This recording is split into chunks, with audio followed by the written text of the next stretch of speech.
Good morning and welcome to the WEX Wakeup. I'm Christy Matino.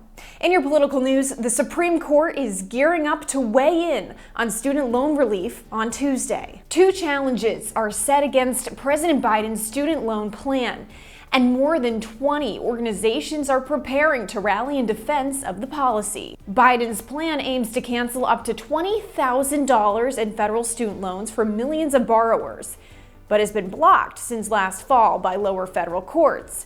Several challenges to the program have been dismissed, but there were two that successfully caused the suspension. One challenge was brought on by 6 Republican-led states that alleged the plan harms student loan service companies in their state.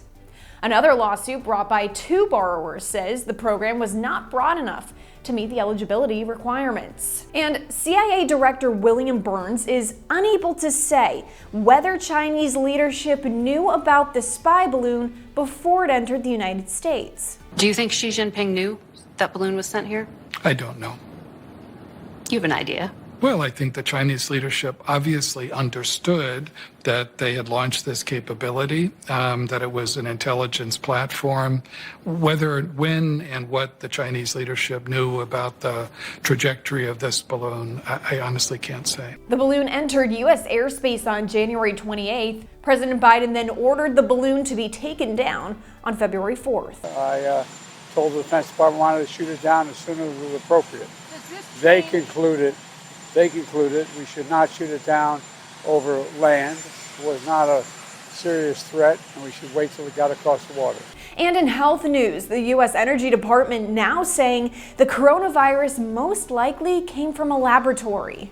The U.S. Energy Department says they made a judgment in low confidence that a lab leak is the likely origin, according to classified intelligence analysis shared with the White House and Congress. The Energy Department is joining the FBI in this conclusion.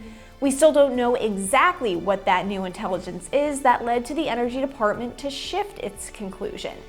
However, China has repeatedly denied the virus was a result of a lab leak. And healthcare concerns. If you have Medicaid, you could be at risk of losing your coverage next year. Here's what you need to know. Roughly 84 million people are covered by the government-sponsored program, and it's grown by 20 million people since January of 2020, as states are checking availability for Medicaid for the first time in 3 years.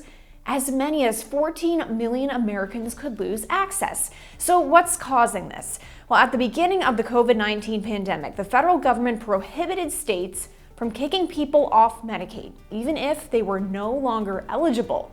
Now states will be required to once again start checking who is eligible for the program. Who will lose coverage? Well, that depends on your state. Some are moving faster than others, but we can expect to see a loss of coverage as early as April.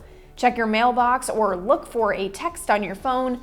That's how you'll be notified if you're losing coverage. And that's the news on the WEX Wake Up. Be sure to follow us online and on social media so you stay in the know of all the headlines trending in politics.